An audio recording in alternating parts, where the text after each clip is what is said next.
Capítulo 3. Sacrifício humano, fazendo o que vem naturalmente.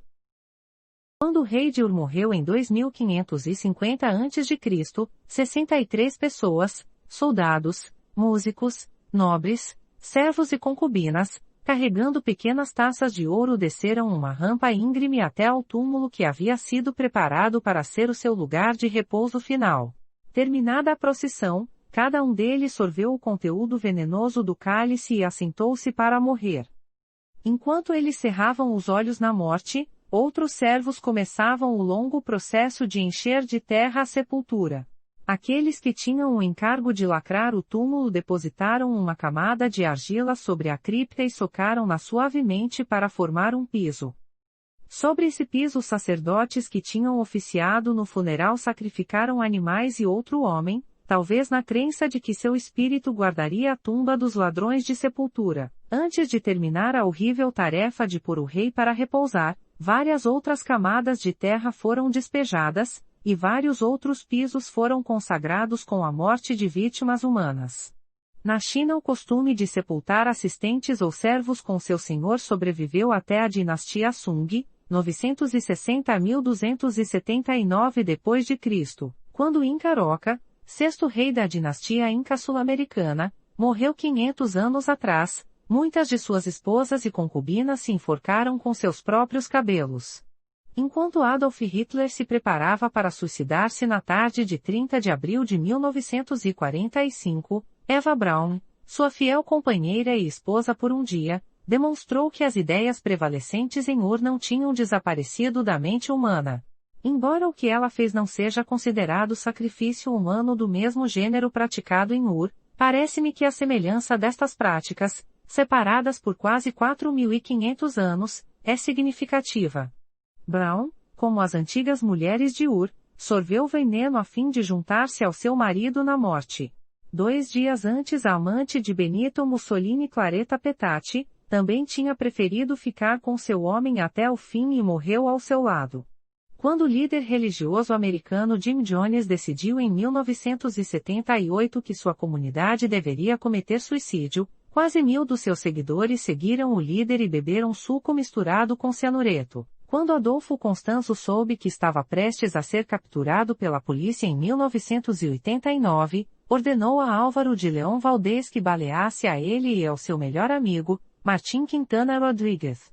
Os 2 homens entraram juntos num pequeno armário para aguardar a saraivada de balas que lhes poria fim à vida e presumivelmente, segundo a crença de Constanzo, os enviaria juntos para uma vida futura. Alguém disse certa vez que quanto mais as coisas mudam, mais elas permanecem as mesmas. Porque mesmo enquanto a espécie humana parece avançar pelo desenvolvimento de novas tecnologias, novas maneiras de encarar a vida e novas estratégias de sobrevivência, a única coisa que não muda é a natureza humana. Conquanto possamos pensar de nós mesmos como cidadãos civilizados e intelectualmente avançados além do nível dos selvagens que outrora praticavam sacrifício humano, as histórias de Eva Braun, Clara Petacci, das vítimas de Johnston e do amigo de Constanzo, lançam dúvidas sobre tal pretensão. Ritual da morte ao redor do mundo. Os exemplos já citados ilustram que um tipo de sacrifício humano tem sido uma opção aceitável para alguns ao longo da história de que se tem registro.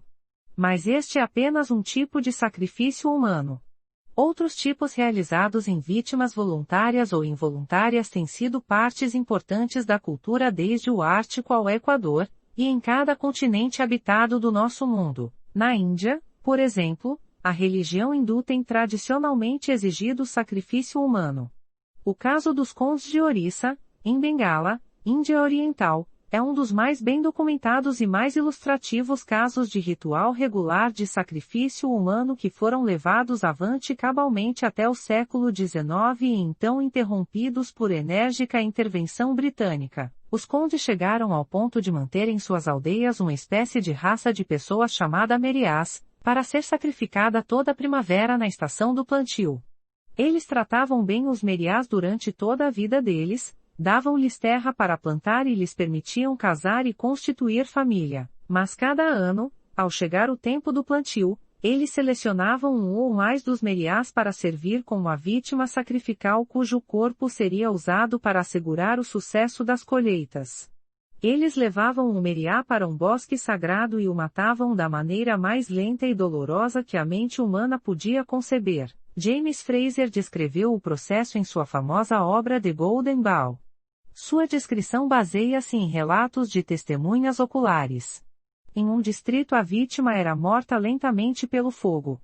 Formava-se um estrado baixo, que se inclinava em cada lado como um teto, sobre ele colocavam a vítima, cujos membros eram amarrados com cordas para restringir sua luta. Os fogos eram então acesos e tições ardentes aplicados, para fazê-la revolver-se de um lado para outro nos declives do estrado o mais longo tempo possível, porque quanto mais lágrimas a vítima derramasse, mais abundante seria o suprimento de chuva. No dia seguinte o corpo era cortado em pedaços. Os pedaços do corpo eram então enterrados nos campos como um sacrifício a Deus a Mãe e asseguraria boas colheitas. No capítulo 7 trataremos do retorno do culto a Deus a Mãe nos círculos da nova era. Guarde em sua mente este pouquinho de informação para aplicação no devido momento. Em outras regiões eles quebravam primeiramente os membros do meriá, e ele era então transportado numa carroça de casa em casa através da aldeia a fim de dar a cada chefe de família a oportunidade de cortar um pedaço de carne para seu campo. A motivação para esse sacrifício repete um tema ecoado ao redor do mundo e ouvido onde quer que o povo dependesse da agricultura para seu sustento, como declara Joseph Campbell, uma das maiores autoridades do mundo em mitologia e religião. Das rochas do mato e folhas caídas, surgem novos rebentos, de onde parece ter se extraído a lição de que da morte brota a vida, e da morte novo nascimento. E a sinistra conclusão a que se chegou foi que a maneira de aumentar a vida é aumentar a morte. Consequentemente, todo o cinturão equatorial deste globo tem sido caracterizado por um frenesi de sacrifício vegetal, animal e humano. Foi contra tais sacrifícios com o fim de assegurar a fertilidade e a prosperidade que os profetas bíblicos protestaram. Os fenícios, com quem os reis Davi e Salomão tiveram tratados e relações comerciais, e de quem o rei Acabe tomou sua infame esposa Jezabel, foram notórios por seus sacrifícios de crianças. Escavações feitas em Cartago, a mais famosa colônia fenícia, descobriram centenas de urnas funerárias cheias de ossos carbonizados de bebês. Os arqueólogos calculam que 20.000 ou mais crianças foram queimadas vivas como sacrifícios a deusa Tanit e ao seu consorte Baal, durante um período de 200 anos. E os sacrifícios ali ocorreram regularmente por quase 600 anos. Os astecas do México frequentemente sacrificavam 20.000 ou mais vítimas ao seu deus Sol em um só ano. E ali, também, o sofrimento constituía uma parte importante do ritual. Frequentemente os sacerdotes extraíam o coração ainda pulsando do peito da vítima e o apresentavam como uma oferta votiva ao sol. Também os maias, de cujo calendário os sectários da nova era que celebraram a convergência harmônica tiraram as datas para suas celebrações e expectativas, deleitavam-se em extrair corações pulsando. Eles adornavam as paredes de seus templos através da América Central com pinturas retratando vítimas sendo amarradas com braços e pernas estendidos sobre uma pedra convexa, enquanto um sacerdote realizava a cirurgia do coração. Eu não estou afirmando que todos os que estão interessados na religião maia querem restaurar o sacrifício humano. A fascinação pelas religiões antigas é apenas uma influência entre muitas outras dentro do movimento da nova era que conduz à depreciação da vida humana. Observadores europeus, tais como o afamado explorador britânico Sir Richard Burton, relataram que durante um ano normal no reino de Dahomey, África Ocidental, 500 vítimas humanas eram sacrificadas em memória de soberanos falecidos, mas que durante o ano em que um rei morria o número podia subir para 1.000 vítimas. Todavia, o sacrifício humano não foi de modo algum a prerrogativa exclusiva de selvagens que viviam nas densas e escuras selvas.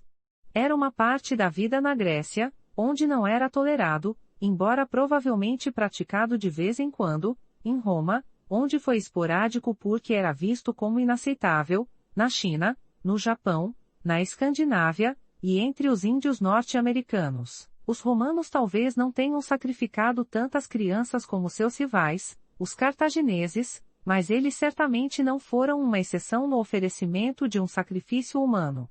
O grande imperador Augusto uma vez sacrificou 300 homens sobre um altar dedicado ao seu predecessor Júlio César, e o supersticioso Nero sacrificou vários nobres quando sentiu sua própria vida ameaçada pelo aparecimento de um cometa.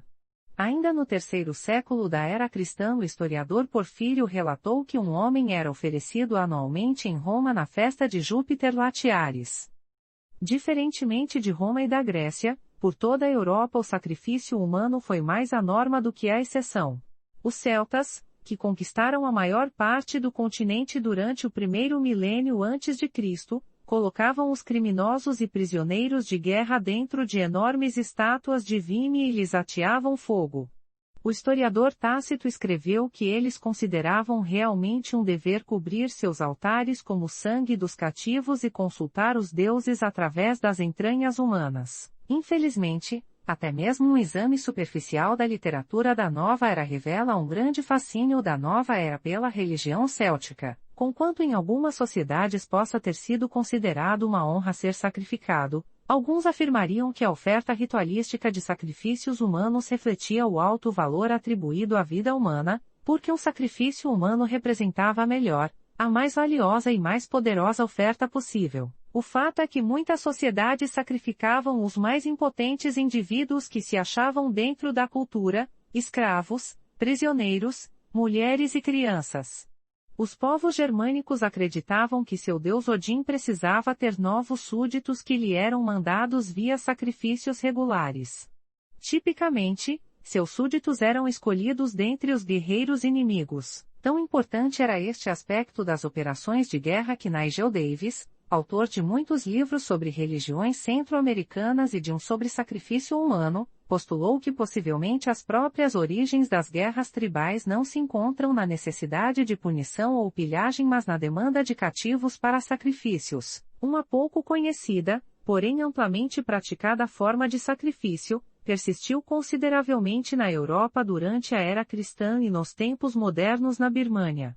Esta foi a prática de sepultar uma vítima viva no fundamento de um novo edifício a fim de propiciar ou aplacar a divindade cuja terra estava sendo perturbada e na esperança de que o espírito da pessoa velaria pelo edifício. Por motivos semelhantes, tanto os vikings quanto os polinésios colocavam seres humanos sobre os escorregadores usados para lançar ao mar novos navios.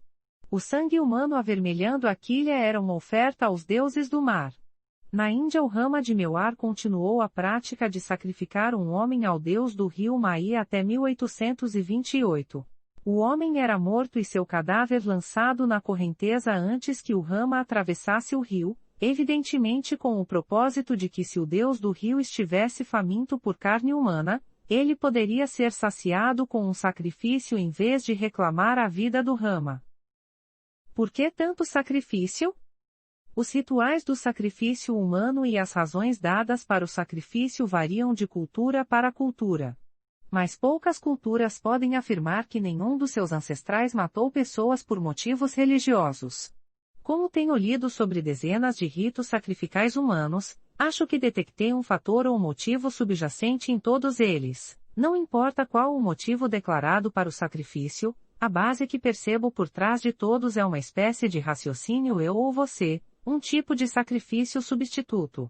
Em todas as minhas leituras não tenho descoberto nenhuma evidência de que algum grupo sacrificou vítimas humanas por mero capricho, apenas pela emoção de vê-las morrerem. Mesmo os astecas, que têm a reputação de ser os mais brutais e extravagantes sacrificadores de todos os tempos, tinham o que lhes parecia uma base racional válida para suas atividades. Eles acreditavam que o sol exigia sangue humano para sustentá-lo em sua jornada diária através do céu. Além disso, criam que a pessoa que morresse voluntariamente como um sacrifício ao sol teria o privilégio de seguir esse Deus em seu curso pelo firmamento por toda a eternidade. Em essência, portanto, os astecas sacrificavam ao Deus Sol a fim de preservar a própria vida, pois acreditavam que se deixassem de oferecer vítimas suficientes, o sol se enfraqueceria e não mais os agraciaria com a luz e o calor. Por um lado, isto significava alimentar o Deus e assim renovar o seu poder e mantê-lo feliz. Por outro lado, acho que isso era uma simples transação do tipo eu ou você. Ou as vítimas sacrificais morriam, ou toda a nação finalmente morreria. Em outros exemplos, uma tribo sacrificava uma ou mais vítimas na esperança de evitar praga, fome ou pestilência, fazendo propiciação aos deuses pelos pecados da comunidade. Em outras ocasiões e em outras culturas, o sacrifício humano era executado sobre criminosos e era um sacrifício punitivo pelo qual a comunidade era resgatada da injustiça.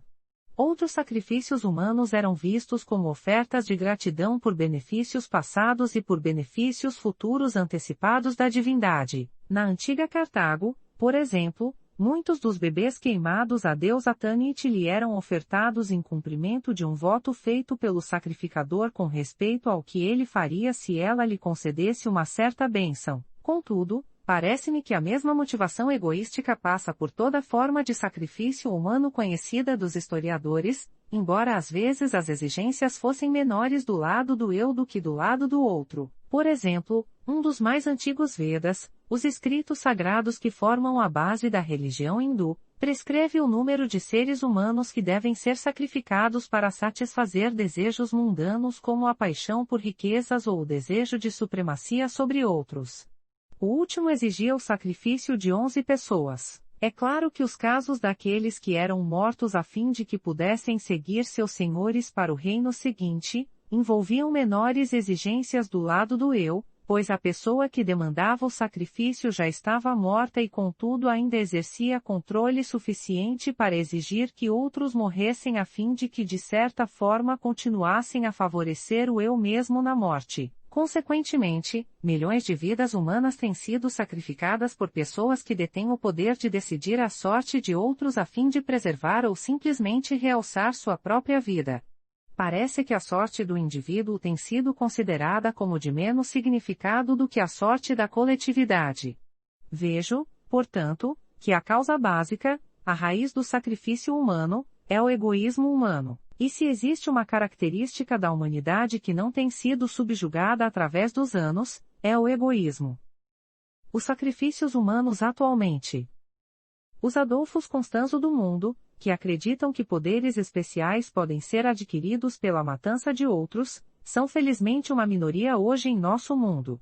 Mas deve-se isto ao enfraquecimento da força motriz que impelia as pessoas a sacrificar os outros, ou ela está simplesmente reprimida por um tênue verniz de civilidade, ou pelo recuo da pessoa comum à vista do sangue? É possível que Apocalipse 13, com sua descrição de um poder religioso que fará descer fogo do céu e exigirá a morte de todos os que não aceitarem o sinal da besta, possa realmente apontar para um tempo pouco antes do fim em que o sacrifício humano será reinstituído? Estas indagações não têm nenhuma simples resposta, mas são abundantes os indícios no registro do tratamento das nações e dos indivíduos de uns para com outros. O registro da Alemanha sob os nazistas é um dos mais óbvios indícios. Alguns veem isto como simplesmente a história de uma nação que sucumbiu à loucura do seu dirigente, mas a verdadeira história, a despeito dos seus muitos contos de heroísmo e sacrifício próprio em favor dos perseguidos, é uma crônica de milhões de seres humanos que, se defrontando com a escolha de defender os direitos dos outros com o risco da própria vida, preferiram ficar em silêncio. Aqui não houve nenhum ritual, nenhuma acariciada esperança de que os deuses os favoreceriam por permitir que outros fossem arrastados para a morte. Ao contrário, verificamos simplesmente uma atitude de que se há uma escolha de quem deve morrer, é melhor você do que eu. Mas as atrocidades da Alemanha nazista constituem apenas um exemplo do que jaz no coração humano como crise. Exemplos mais recentes do Camboja, Colômbia, Uganda, Líbano, Irlanda, União Soviética, e mesmo dentro da América, lampejam diariamente diante dos nossos olhos, gritando sua mensagem de que quando vem o empurra-empurra, a reação do ser humano médio, comum, normal, é que a morte é melhor para você do que para mim. Assim prossegue a matança. Esta não é um sacrifício humano de per si. A motivação declarada mudou. Mas em realidade a motivação básica eu ou você ainda levanta sua cabeça repelente. Nigel Davis, na conclusão do seu livro de 290 páginas sobre o sacrifício humano desde o alvorecer da história até o massacre de Johnstown, torna-se filosófico. Ele pondera se o impulso de matar outros seres humanos não está tão profundamente arraigado em nossa alma que é necessário satisfazê-lo, quer seja através do ritual ou, na ausência deste, por meio da guerra ou do crime. Considerando isto, ele faz uma surpreendente sugestão, deparando-se com a brutalidade em grande escala do nosso século, real bem como simulada, poder-se-ia indagar se, em seu lugar, o homem não faria melhor se retornasse às matanças ritualizadas do passado. Se persiste a necessidade de bodes expiatórios, não poderia esta ser satisfeita com menos derramamento de sangue por meio de uma cerimônia solene, em que uma vítima estoica encontre seu fim ante o altar de um Deus, morrendo com dignidade pelo bem comum? Se a violência é endêmica, a violência sacrificial é ao menos uma forma mais moderada. Uma sugestão deveras alarmante. Mas felizmente apenas devaneios isolados de um erudito. Mas existem forças atuando hoje em nosso mundo que ajudam a tornar tais ideias aprazíveis a um número cada vez maior de pessoas. Trataremos de algumas destas no próximo capítulo. E visto que a citação que acabo de fazer não é o fim do seu comentário sobre o assunto, voltaremos a mais uma conversa com o Dr. Davis. O restante do que ele tem a dizer tornar-se-á relevante depois de considerarmos a informação do capítulo 4.